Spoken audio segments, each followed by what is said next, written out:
If I know that Donald Trump is going to fire Mueller, well, let's listen to this. I want to play this video, okay? And you tell me what you get from these.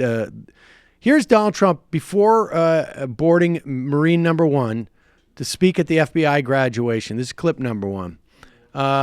Trump he's out in front of the White House, and here he is. Just listen to the way he's talking about this. It reminds me of the way he was talking before Comey was fired. I want to interrupt you because the president's remarks on the White House. We're going to rebuild the FBI. It'll be bigger and better than ever. But it is very sad when you look at those documents, and how they've done that is really, really disgraceful. And you have a lot of very angry people that are seeing it. It's a very sad thing to watch, I will tell you that.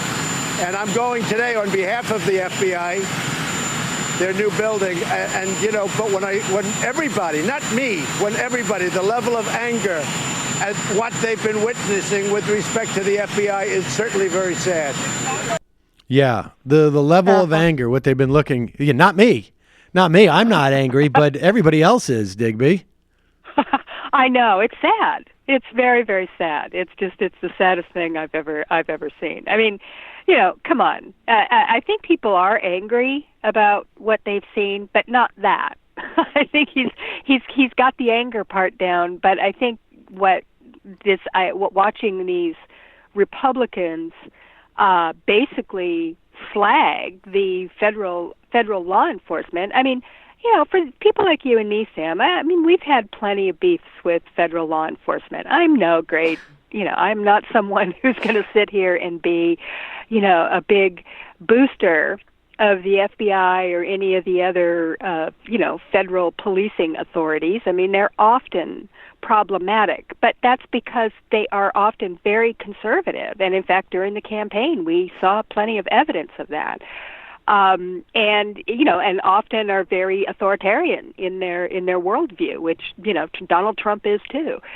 But in this case, you know, what we're seeing is the Republicans just basically do a 180 and completely just go up against law enforcement. I have to say, you know, I've got relatives who are Trump people, really hard people to deal with for me, but they're actually not comfortable with this. I mean, the opposite is true, at least in my personal circle, of what Donald Trump is saying, because going after the FBI, going after the CIA, going after, you know, the Department of Justice doesn't sit right with my relatives who are there. That's not how they think of those groups kind of like the military, you know? I mean, they're Right. sort of sacred on a certain level. You know, the FBI, you don't go after even somebody like Joe Walsh on Twitter, you know, that ex-congressman. He's very, very, very voluble on social media. Even he was kind of going, hey, we're going after the FBI now? You know, I mean, that guy, he's as far right as it gets. So, you know, Trump is playing with fire here. This is not necessarily, and, you know, I'm sure his base, they'll follow him anywhere, right, and right over the cliff. But there are Republicans out there who are bound to feel uncomfortable with these attacks on the integrity of the system of justice, the rule of law, and specifically, you know, the cops. Well, that's. I mean, but I guess my point is that's what leads me to believe he's going to fire Mueller, right? Because they're talking about and they're bringing up Andrew McCabe. They're talking about these texts that came from two FBI investigators. Which apparently also include them slagging Eric Holder and Chelsea Clinton and Bernie Sanders. And it seems to me, right, like he's building a case, like there's so much anger about this that I had to do something. So I fired Mueller and I fired Rod Rosenstein and I fired McCabe and I got rid of all three of them. They're all a big problem. And now we're going to stop criticizing the FBI. And it seems to me that if I was advising Donald Trump said to me, I'm firing these guys. As soon as the tax bill is signed, I'm firing these guys because, you know, Mitch and Paul said you can do what you want after I sign the tax bill. So I'm going to fire them. And if I was advising Donald Trump, I would say, well, the best time to do it is between Monday, the 26th or whatever the day is after Christmas and New Year's. And that's the best time to do it. right? I mean, because theoretically that's going to be, everybody's going to be taking those times off. It's the quietest news time, et cetera, et cetera. And it seems to me that, it wouldn't be surprising to see them do this at this point.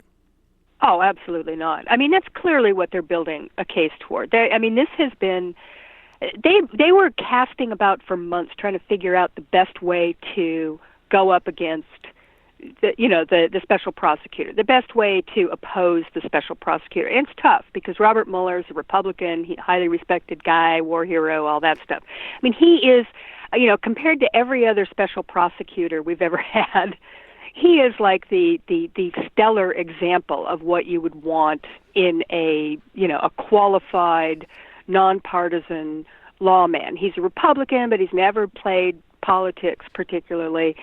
So, he was tough, and they cast about for a lot of stuff. And I think they ended up just throwing everything at the wall, and they're going to see what sticks. And one of the things that they are, and the point of all this is, of course, to discredit Mueller and his investigation, discredit the FBI, which set up the investigation, including the intelligence community. They want to discredit the whole Russia narrative, right? I mean, it's not enough just to say that Trump didn't specifically collude with the Russian government. Trump wants everyone to believe that it didn't happen.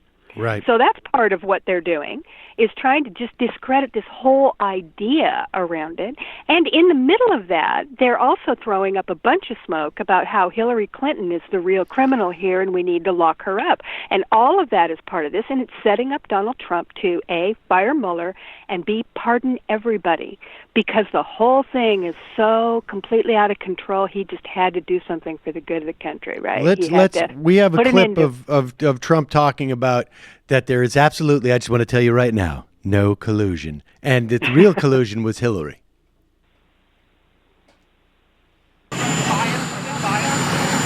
You'll have to make that determination. We're hoping for let's put it this way.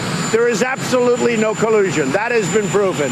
When you look at the committees, whether it's the Senate or the House, everybody my worst enemies, they walk out, they say, there is no collusion, but we'll continue to look.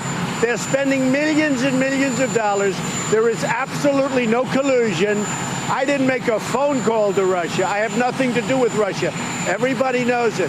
That was a Democrat hoax. It was an excuse for losing the election, and it should have never been this way where they spent all these millions of dollars. So now even the Democrats admit there's no collusion. There is no collusion. That's it.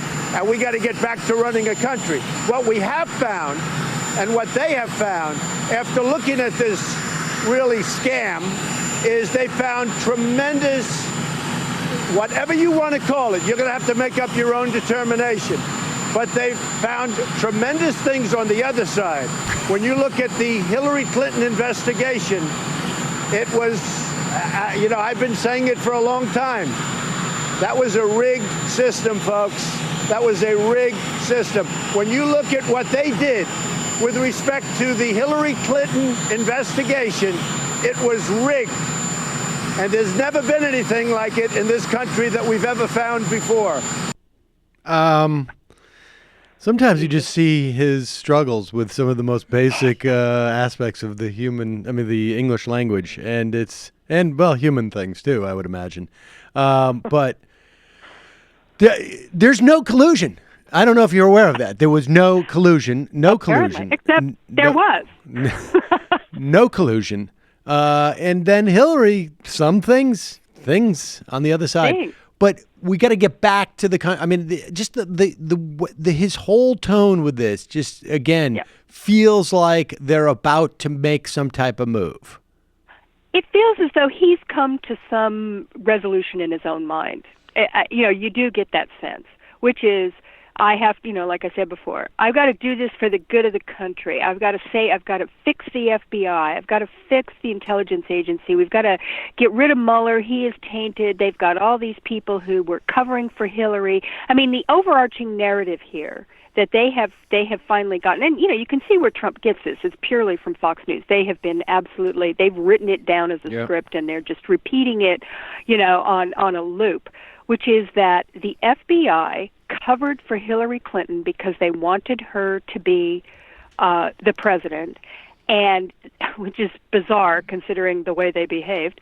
And they wanted her to be president, and that they have had it in for Donald Trump from the beginning, and they made this whole thing up, and that this entire narrative is they believe now is backwards. Hillary Clinton is the criminal. Donald Trump is the tainted accused here, the right. unjustly accused, and they have to right this. And Trump, as president, has no choice but to do this and spare the American people any more of this nonsense. He's got to fix things. And it seems to me, I think you're right. You listen to him talk, and he really seems, there's a certain energy behind his grasping of words there, that it indicates that he may have come to a conclusion. He doesn't seem to be avoiding it. He's actually coming out there and talking about it. He seems energized by it, and I think that you may be right. And of course, doing it over the holiday between Christmas and New Year's would make a lot of sense. And in fact, he wouldn't be the first one. George H.W. Bush, he pardoned 5 people, including Caspar Weinberger, on Christmas Eve.